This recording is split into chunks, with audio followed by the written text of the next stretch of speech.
Good evening. I'm Bill Moyers. What's more dangerous, the big stick or the big lie? Governments have used both against their own people.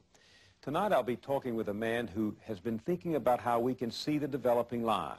He says that propaganda is to democracy what violence is to a dictatorship, but he hasn't lost faith in the power of common people to speak up for the truth. You have said that we live entangled in webs of endless deceit, that we live in a highly indoctrinated society where elementary truths are easily buried. Elementary truths such as the fact that we invaded South Vietnam, or the fact that we're standing in the way of significant, and have for years, of significant moves towards arms negotiation, or the fact that the military system is to a substantial extent, not totally, but to a substantial extent, a mechanism by which the general population is compelled to provide a subsidy to high-technology industry. Since they're not going to do it if you ask them to, you have to deceive them into doing it. I think there are many truths like that, and we don't face them. Do you believe in common sense? I mean, you're absolutely. You do. I believe in Cartesian common sense. I think people have the capacities to see through the deceit in which they're ensnared, but they got to make the effort. Seems a little incongruous to hear a man from the ivory tower of Massachusetts Institute of Technology, a scholar, a distinguished linguistics scholar, talk about common people with such appreciation. I think that scholarship, at least the field that I work in, has the opposite consequences. My own studies in language and human cognition demonstrate to me, at least, what remarkable creativity ordinary people have. The very fact that people talk to one another is a reflection, and just in a normal way, I don't mean anything particularly fancy, reflects deep-seated features of human creativity, which in fact separate human beings from any other biological system we know. There is a standard view about democratic societies and the role of the media within them. It's expressed, for example, by Supreme Court Justice Powell when he spoke of the crucial role of the media in affecting the societal purpose of the First Amendment, namely enabling the public to assert meaningful control over the political process. That kind of formulation expresses the understanding that democracy requires free access to information and ideas and opinion, the same conceptions hold not only with regard to the media, but with regard to educational institutions, publishing, the intellectual community generally. But it is worth bearing in mind that there is a contrary view. And in fact, the contrary view is very widely held and deeply rooted in our own civilization.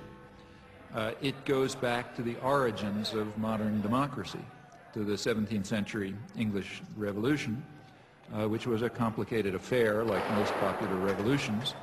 There was a struggle between Parliament, representing largely elements of the gentry and the merchants, and the royalists, representing other elite groups, and they fought it out. But like many popular revolutions, there was also a lot of popular ferment going on that was opposed to all of them. There were popular movements that were questioning everything: the relation between master and servant, the right of authority altogether. All kinds of things were being questioned. There was a lot of radical publishing. The printing presses had just come into existence. And this disturbed all the elites on both sides of the Civil War. So as one historian pointed out at the time, in 1660, he criticized the radical Democrats, the ones who were calling for what we would call democracy, because they are making the people so curious and so arrogant that they will never find humility enough to submit to a civil rule. Now, underlying these doctrines, which were very widely held, is a certain conception of democracy. It's a game for elites. It's not for the ignorant masses who have to be marginalized, diverted, and controlled, of course, for their own good. The same principles were upheld in the American colonies. The dictum of the founding fathers of American democracy that, I'm quoting, the people who own the country ought to govern it, quoting John Jay.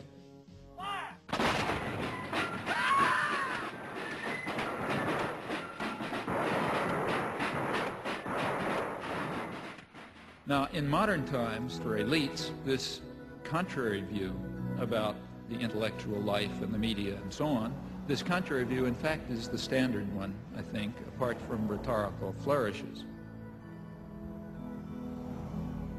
From Washington, D.C., he's intellectual, author, and linguist, Professor Noam Chomsky. Manufacturing Consent. What is that title meant to describe? Well, the title is actually borrowed from a book by Walter Lippmann, written back around 1921, in which he described what he called the manufacture of consent as a revolution in the practice of democracy. What it amounts to is a technique of control. And he said this was useful and necessary because the common interests, the general concerns of all people, elude the public. The public just isn't up to dealing with them, and they have to be the domain of what he called a specialized class. Notice that that's the opposite of the standard view about democracy. There's a version of this expressed by the highly respected moralist and theologian Reinhold Niebuhr, who was very influential on contemporary policymakers. His view was that rationality belongs to the cool observer, but because of the stupidity of the average man, he follows not reason but faith. And this naive faith requires necessary illusion and emotionally potent oversimplifications, which are provided by the myth maker to keep the ordinary person on course.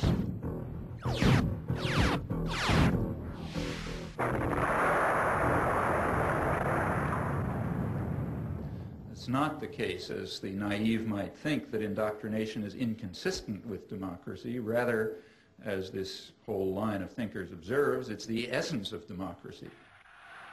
The point is that in a military state or a feudal state or what we would nowadays call a totalitarian state, it doesn't much matter what people think because you've got a bludgeon over their head and you can control what they do. But when the state loses the bludgeon, when you can't control people by force, and when the voice of the people can be heard, you have this problem. It may make people so curious and so arrogant that they don't have the humility to submit to a civil rule, and therefore you have to control what people think. And the standard way to do this is to resort to what in more honest days used to be called propaganda, manufacture of consent, creation of necessary illusions, various ways of either marginalizing the general public or reducing them to apathy in some fashion.